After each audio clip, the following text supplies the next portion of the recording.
Shalom to the hopeful elect. Let me start off by giving all praise, honor, and the glory unto the mighty Yahweh, Bahasham, Yahweh Shai, Bahasham, Rakakwadash, and double honors unto the apostles and elders out of great millstone. Peace and mercy unto the hopeful elect out there. It's the brother Ayak back at you again with this powerful word, pushing it unto you so-called Negroes, Latinos, Native, and Seminole Indians, which are the children of Israel, also known as the chosen people of the Heavenly Father. All right, just wanted to get into something, man. Just focus is still reading, and with the reading, with all you're getting, first get understanding. So that's something everybody is dealing with. You know what I mean? Because we strive to have a better understanding. You know what I'm saying? And we know Psalms 111 verse 10 tells you, "It be they that have a good understanding, which is they that keep the commandments." So that's that's how we're gonna get a greater understanding. You know what I'm saying? So I want to get into something, man. I'm not sure how long this video would be, but when I see, there's a lot of brothers throughout the four corners, pushing this truth, letting our people striving to wake up our people. Let's just start there. You know what I mean? Because you got to start somewhere. So I seen this imagery that was put up, man. I believe it was put up by UIC right here, man. It says the destruction of Nicanor. All right, and I just, was just reading. Right now, I'm doing Eminem. I'm doing Matthew in the New Testament. I'm doing Maccabees in the Old Testament, man. That's just something that helped me. Sometimes you pick up the scriptures, you're like, okay, well, where I want to dive into, or where was I at? You know what I'm saying? So I'm just keeping Eminem in my mind, so I know, okay, I'm doing Matthew and I'm doing Maccabees. All right, so I know I just came across that name Nicanor. I'm just going over Maccabees again, which the scriptures, man, it's vast knowledge, man. It's a lot of pages, thousands of pages, man. At least 1,000 and something about amount of pages, man. Which is it's hard to memorize everything that's on the third. That's why when brothers come together on highways and hedges, man, we form like the Power Rangers, man. It's morphing time, man. We morph into we put all of our skills together. You know what I'm saying? And but anyway, going into Nicanor, man, I just I was like, oh, let me dive back into that because I had just passed that. I think I'm in Maccabees, maybe the 10th or 11th chapter. So your first Maccabees, that is. So I was going across that name Nicanor, and it's here in the 7th chapter. And this, this imagery right here was talking about the destruction of Nicanor, and I was just curious, about how that destruction went about. All right, so going into this, because let me just dive right into it. It's first Maccabees 7:1. It says, in the 151st year, Demetrius, the son of Seleucus, departed from Rome and came up with a few men unto a city of the sea coast and reigned there. So it says Demetrius, he's the son of Seleucus. Right? Seleucus are going into those four generals that took over after Alexandrus. Yeah, Seleucus. I forget the other four names, man. I was just watching who I was watching earlier. Brother, name those four generals off the top quick, and then we have brothers in our camp are is able to do that is able to do that as well. My memory is not that great, man. But I just know Seleucus is one of them. Seleucus, I think it's Ptolemy. Man, I had just passed it.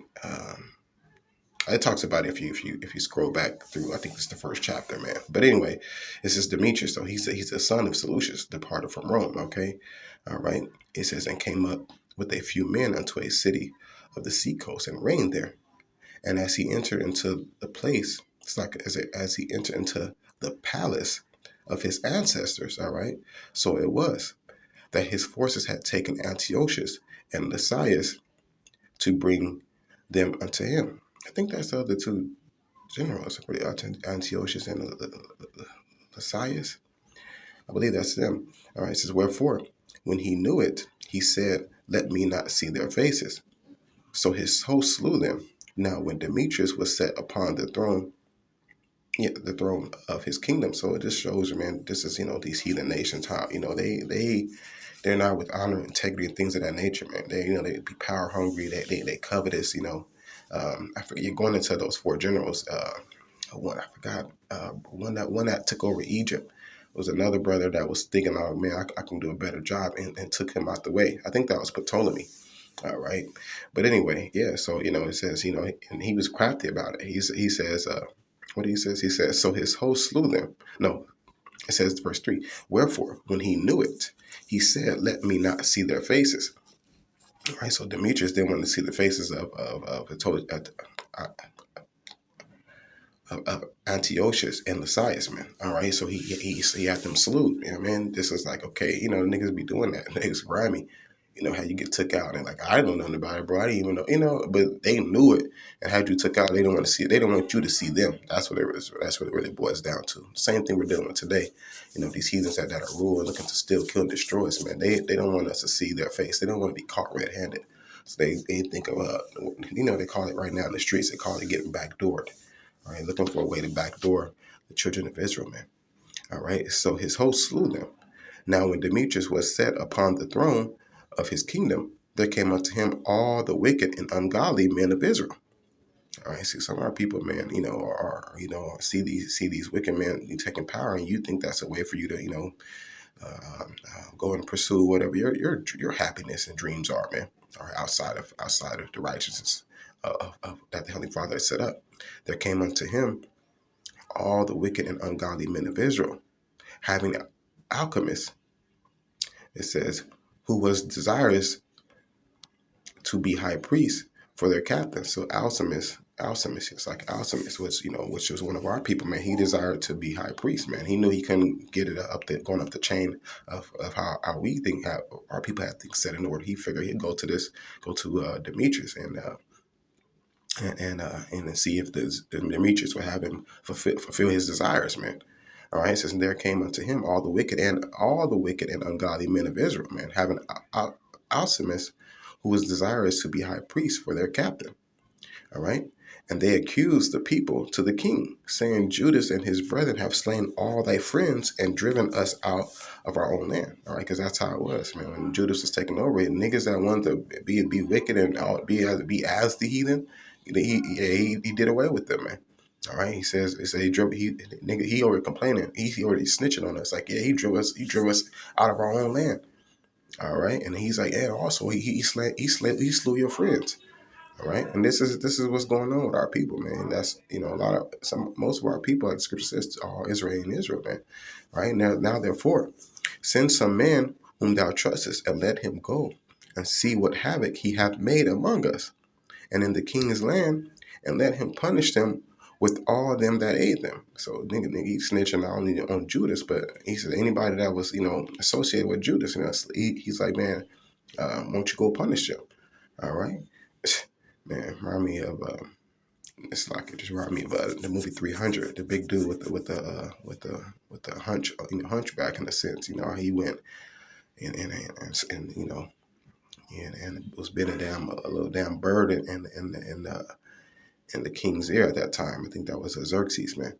All right, it says, then the king chose Bacchides, a friend of the king who ruled beyond the flood, and was a great man in the kingdom and faithful to the king.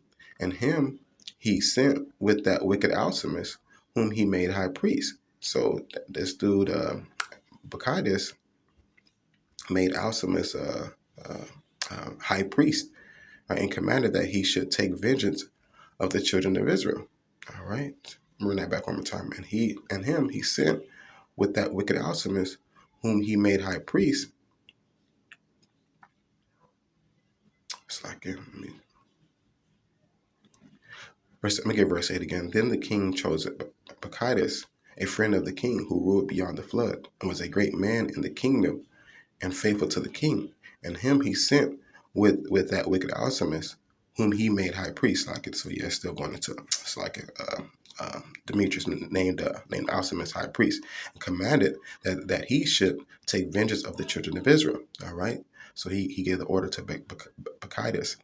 So they departed and came with a great power into the land of Judea, where they sent messengers to Judas and his brethren with peaceable words deceitfully. And that's another little marker, right? Is out of the deception and the deceitfulness is still going to continue to play on today, man. Like the scriptures tell you that, you know, when they say peace and safety, then sudden destruction. So that's that deceitfulness still going to be there, man.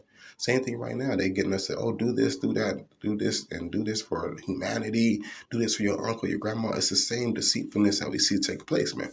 Ultimately, what it says, they were here striving to take vengeance upon the children of Israel, man. All right. It says, verse 22, and unto him resorted all such as troubled the people, who after they had gotten the land of Judah into their power did much hurt in Israel. So them two, teaming up did much hurt in Israel, man. All right. Let me see. Oh, so he wanted to be so now, but Alcim is contended for the high priesthood. So now our people is as a heathen. He ain't satisfied. Nigga wanted to be he wanted to be let me get that again. He wanted to be let me get that. He is desirous to be high priest. Now he wants to be what? Yeah. Oh, he's now he wants to contend for the high priesthood. He want to come in and like, hey, this heathen gave me the green light. So whoever's trying to be high, whoever is high priest, and the way we think we have things set up, now he's contending for that. Like, you know what I mean? Like, my authority, whoever authorized me is higher than you. You know what I'm saying? It says, and unto him resorted all such as troubled the people, who after they had gotten the land of Judah into their power did much hurt in Israel. Now when Judah saw all the mischief, the trouble that Alcimus and his company had done among the Israelites, even above the heathen, seeing that's heavy, man. All right, something to take heed of, man. It's gonna be, heavy times, man. Where shit gonna get, like the scripture said, the love of many shall wax cold, man. All right, because sin was gonna be continue to abound, man. That what it says, even these niggas doing causing trouble above the heathen. And that's what we have to look forward to, man. That's why, we we're going to make part two, man. But this goes into why we need that hedge covering us, man. Right? Not only for, for these heathens, which, going to everybody, all these nations is the enemies of Israel, man. But even our people, man. All right, some of our people are our enemies in that sense, man. They'll damn near do more trouble to you than the damn so-called white man would do, man. All right. But anyway, we'll continue to go on, man, as we dive into Nicanor. He's going to dive into him in this next verse. We're going to jump down to verse 33. I'm going to leave it at that for right now. I got to get ready to run some few errands real quick. But Lord willing, I'm able to continue to push. Till next time, shalom.